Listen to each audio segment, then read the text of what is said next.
good evening. My name is Sheila and I'll be your ghost host for the evening. Welcome to Denver, the Mile High City. Many people come here because of the fresh mountain air. They come here for the healing that has. Some have unfortunately fallen to their demise. The area that we're going to tour today is known as Capitol Hill, formerly known as Millionaires Row. This area is known for many politicians, lawyers, attorneys, newspaper journalists, and such that have come here who made their fortunes, built these fine mansions. However, some of them, like I said, have gone to their tombs. Some of them we tour. This is one of the most haunted areas of all of Denver. Let's see if we find one tonight. All right? Well, we're standing currently in front of the Colorado State Capitol. This building was constructed in 1894. If you look up at the dome is made of copper, and covering the copper is gold leaf.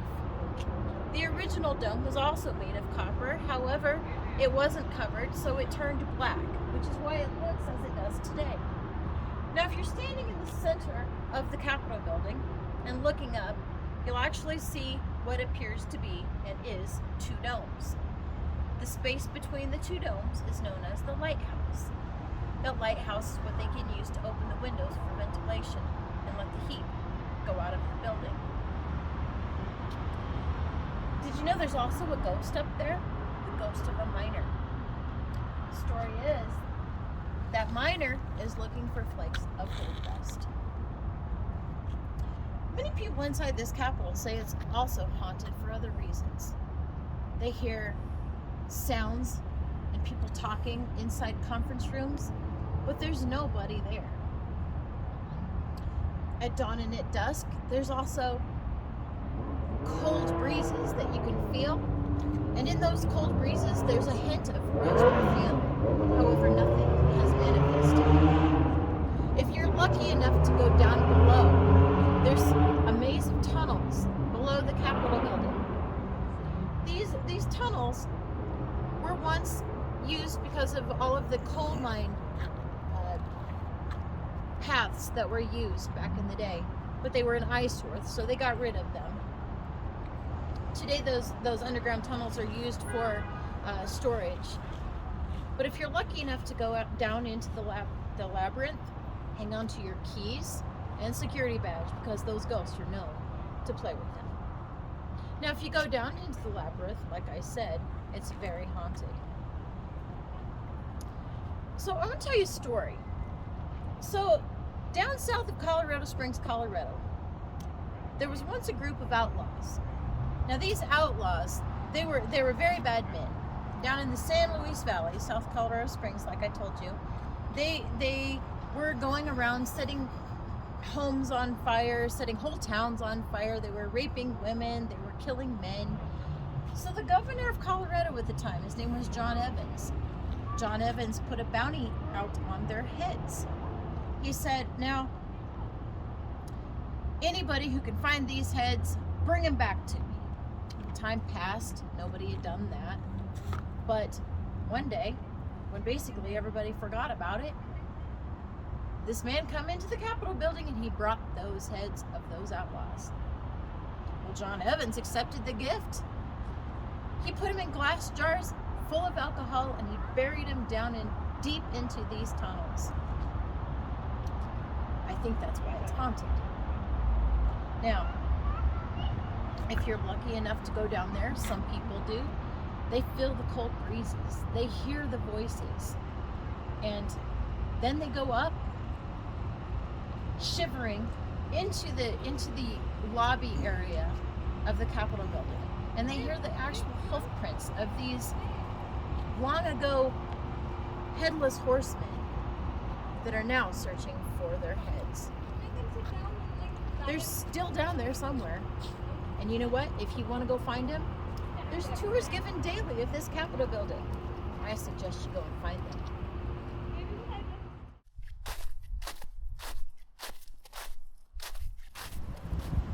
Welcome to the Acacia Apartments.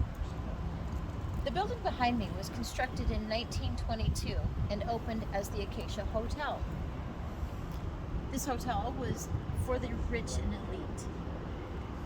We're very close to the Capitol building, and so a lot of politicians, businessmen would come here because of the close proximity and standing. A lot of those politicians had bad morals. One politician in particular liked to come and stay here. He had his eye on this certain lady of the night. He would come here and he would frequent the hotel. Well, the people of the hotel began knowing him, and he took this one lady of the night for his mistress. In room 111, inside this hotel, is where it's most haunted. One night, the politician and his mistress were inside room 111.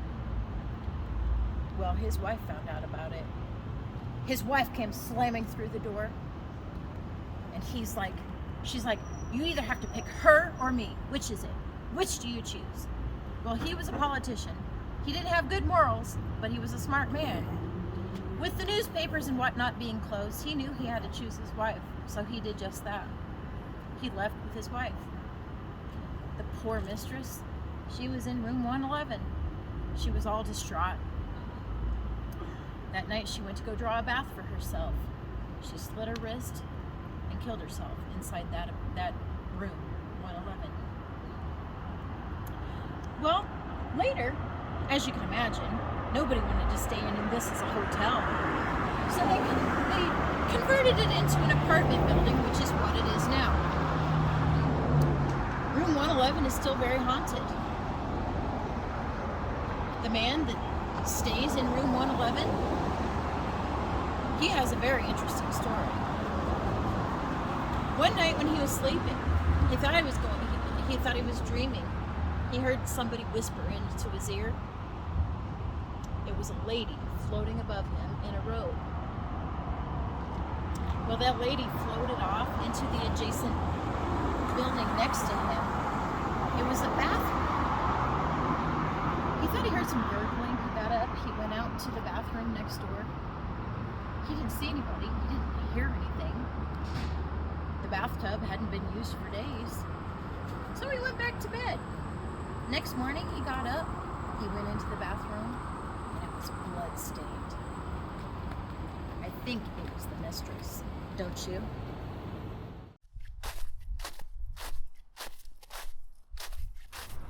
Welcome to the Molly Brown house. Maggie Tobin was born in Hannibal, Missouri, on the banks of the river. When she was age 19, she moved out to Colorado to be a seamstress. She moved out to Leadville with her family, and that's where she met a man by the name of J.J. Brown. Now, J.J. was a silver miner. He wasn't rich when Maggie met him, but she fell in love with him.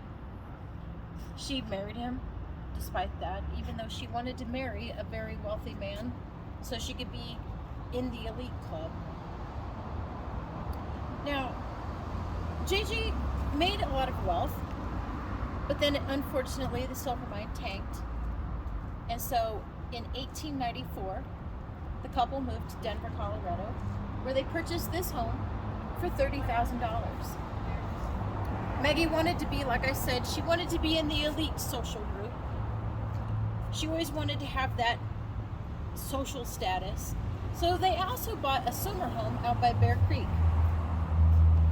thinking, well, between the two, she could have enough social events and become part of the elite. Well, JJ, on the other hand, he was a very quiet man. He wasn't part of he didn't like all the hustle and bustle of the high society things. So Maggie thought it would be more tasteful for her to be, she actually changed her name to Molly instead of Maggie. Maggie and JJ, when they were living in this house, they had 2 children, Larry and Catherine. Now, when Catherine actually, she unfortunately passed away, and because of that, it created some kind of resistance and whatnot between her and JJ. JJ would often go downstairs when Maggie was doing her parties and whatnot. Molly Brown actually also had tickets to the Opera House. She would go on trips and bring back fine artifacts such as these that you're looking at, the lion and whatnot. She bought paintings. She learned 4 languages. She wanted to be a part of the elite bridge club. Maggie actually said that they were some of the snottiest people in Denver. She never quite made it though. So, her and JJ separated. JJ moved to Long Island, New York, and Maggie, Molly, moved to New York City. That's when she actually sailed on the famous Titanic, and that's thus how she became known as the unsinkable Molly Brown. Now this house is very haunted. It was haunted actually in Maggie's day. Back in the day, there's a lady that can be seen in the dining room. If you're lucky enough to take a picture of her, she likes to get a picture taken. In the 1960s, this was made into the museum that you see it as now. Now, Maggie and her husband have actually come home here. The ghost of Molly Brown can be seen walking out of her bedroom to the downstairs.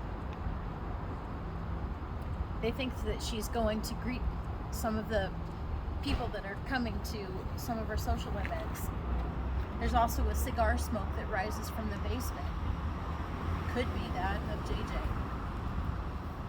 Inside the child's bedroom up above in the 2nd floor, it's noted that the child would like to play with the blinds up there.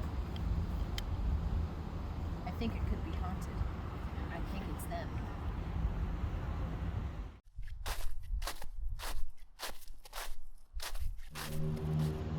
Welcome to the Dunning-Benedict Mansion. This mansion, as you can tell, was created by the same architect that built the Molly Brown house. It looks very similar. This house was built for Walter Dunning. He sold it to Mitchell Benedict. Mitchell Benedict was an attorney and a judge, and he was part of the very well-known law firm Benedict and Phelps. Now, Mitchell Benedict and his wife lived in this home. He actually died in this home as well. In 1905, he died in his bedroom. At the time of his death, this house passed to a Walter Scott Cheeseman. Now, just east of here, east of this home, is a park that's named after Mr. Cheeseman. Let me tell you a little bit about that park. That park is very haunted. That park was acquired by, the city of Denver acquired a piece of land by the Arapaho Indians in 1858. They sectioned off a piece of that land to be a cemetery. The cemetery wasn't taken care of at all. You know, weeds grew up. It wasn't mowed. It was an eyesore. So the city of Denver decided that they wanted to turn that cemetery into a park, make it more pretty. So what did they do? There were about 5,000 bodies that were buried in that park, cemetery at the time. So they decided to call up all the people. They gave them 90 days, tried to find their living ancestors, and said, we need to try to move these bodies out of here. We want to turn it into a city park. Well, there were 3,000 of those graves that were unclaimed. So the city of Denver hired an undertaker. They hired the undertaker to move those remaining bodies. Well, the undertaker was very underpaid and overworked. He only got $1.90 for every body that he moved. So what did he do? He cut up body pieces, and he started putting pieces of one person in a casket with another. He started putting them in small caskets that were sizes for children instead of for big adults. You know, sad thing about it, there were people that were actually stealing jewelry and whatnot out of their tombs as well. So it was a little fishy, you know. Why was he doing all this? Why was he trying to make more money? Shouldn't more bodies be moved? So they investigated him and they found out what he was doing. So right then and there, they left all the bodies in open graves on the end. And if you look around in Cheeseman Park today, you can see the many dips in the grassy areas. Those are some of the bodies that they never moved, and those are some of the bodies that still remain and haunt that very park today. Well, Mr. Cheeseman, he haunts this building. He lived here. He's seen walking down the staircase and going out the front door. But he's trapped inside this home. He can't get out. He's haunted by the very ghosts and spirits that are trapped inside Cheeseman Park today. Now, after Mr. Cheeseman died, this house went back to the Benedict family because they lived here for over 20 years. Now, on the second floor,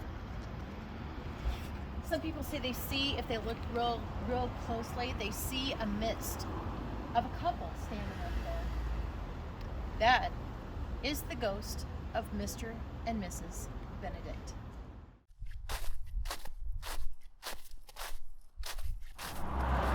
Welcome to the Croak Patterson Campbell Mansion. This mansion was originally built for Thomas Croak.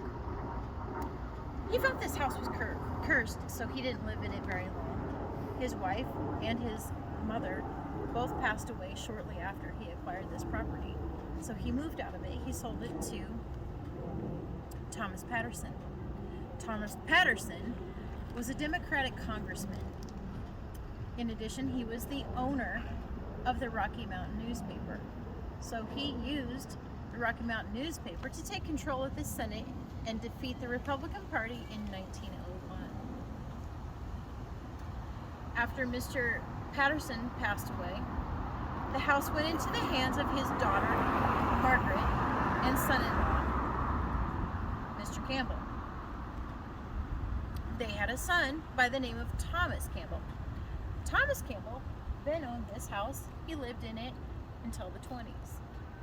Now, let me tell you a little bit about this house. This house had 10 bedrooms and it had 9 bathrooms. It was a very big house. When Thomas moved out of this house in the 20s, it was renovated, and the top was turned into apartments. It was turned into a radio station at a time, and it also housed the Joe Mann School of Orchestra. There was a man by the name, when it was turned into apartments, there was a man by the name of Dr. Sedan. Dr. Sedan lived inside this home. He was a chief medical director. And when Sedan moved out, he moved to Boulder. When Dr. Sedan moved out of this home is when a lot of this activity started happening within the home. So the stories of this home are that took place in the basement. And there's a lady that you can hear crying and wailing. There was an infant. Her infant was sick, and she killed her infant and buried him in the basement.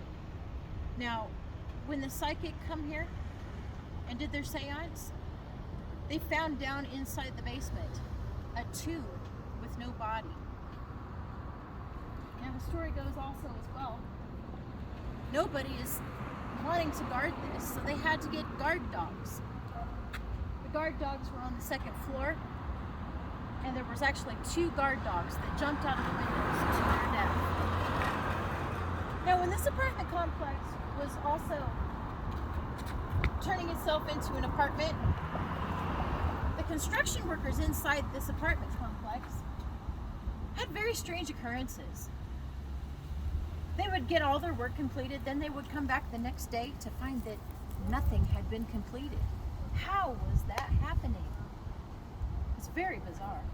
There's also stories of the adjacent carriage house next door. There's a man that you can see carrying his tools back and forth between the carriage house and the main house. Now this house today is the Patterson Hotel. You can stay here. You can rent a home, or you can rent a night in this famous hotel. See if you see Mr. Thomas.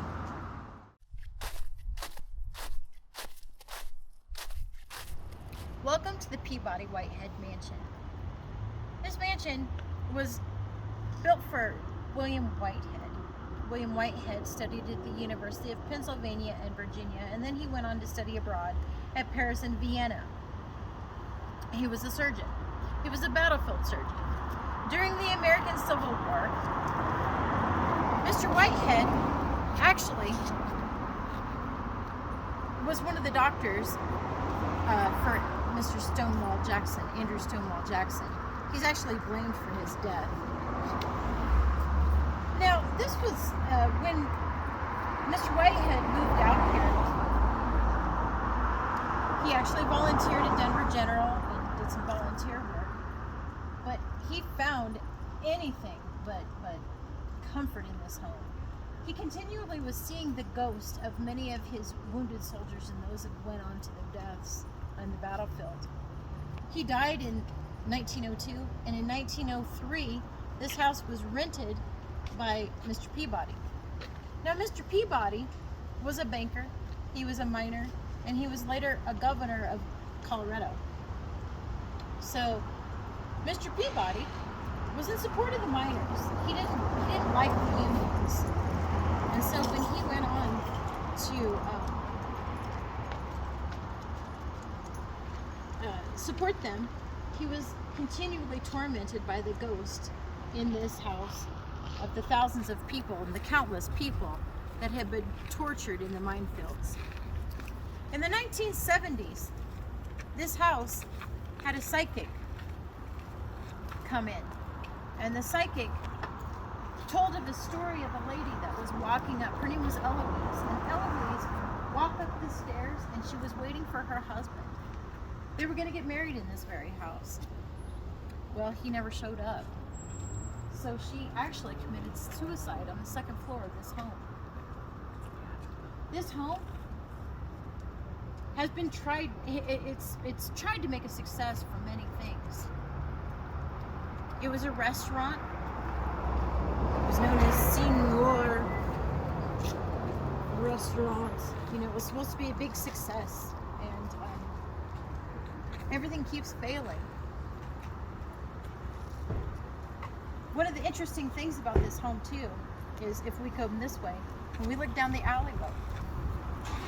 In 2012, this house was in the Ghost Adventures. It was season 6, episode 2, where Zach and his crew actually went into the basement of this home. If you see just past the second little inlet there where there's an opening, looking down in the basement is where Zach and his crew actually had a voice box. That voice box, he talked to the ghost, and he heard them say, rape. There was a lady that was raped in this very long driveway, if you will. She was murdered, and she was buried in the underground part of this house in the basement. So if you want to come back and watch the episode, I suggest you do, and learn more about the Peabody Whitehead Mansion. Welcome to 1208 Logan Street. This is my favorite spooky haunted house in the whole entire walking tour. This house, you can tell, it's a small, quaint home. It was built for the middle working class and got surrounded by all of these surrounding larger millionaire mile homes. But look at the cute picket fence. Such an adorable house. Now this house was built for Henry Reynolds. Now the story behind this home is that it's haunted by Madge Smiley Reynolds. Now, Madge Smiley Reynolds, she was a social person, and Madge liked to be out for the underdog. She liked for the people, she liked to go to the courthouse and testify on behalf of those who she felt was unjustly served. So she became friends with many of the people here on Millionaire Row. So what people know about Madge is that she was actually friends with Mr. Patterson. Remember back at the Patterson Hotel? She was friends with him, who was the owner of the Rocky Mountain newspaper. But what people didn't know at the time, she was actually friends with the owner of the Denver Post.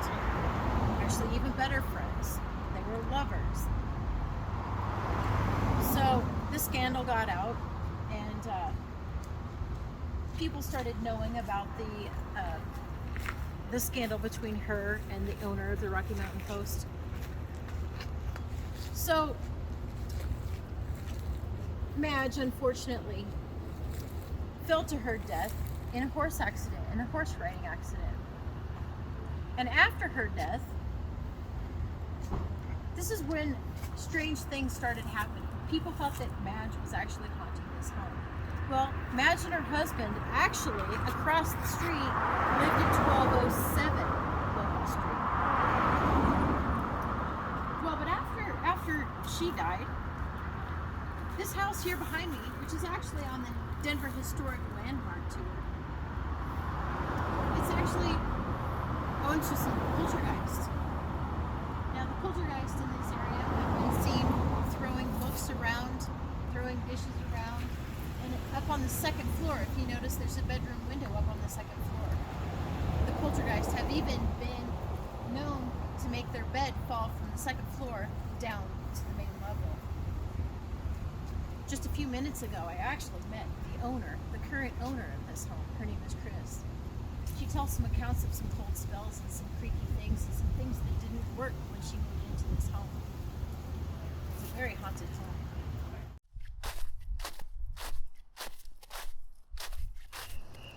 I want to thank all of you for coming tonight. I hope you enjoyed the tour. Please go out to our website and leave a review. Let me know how I did, what can be changed, what you liked, what you didn't like. And I also invite you to come back on a future tour. Thank you.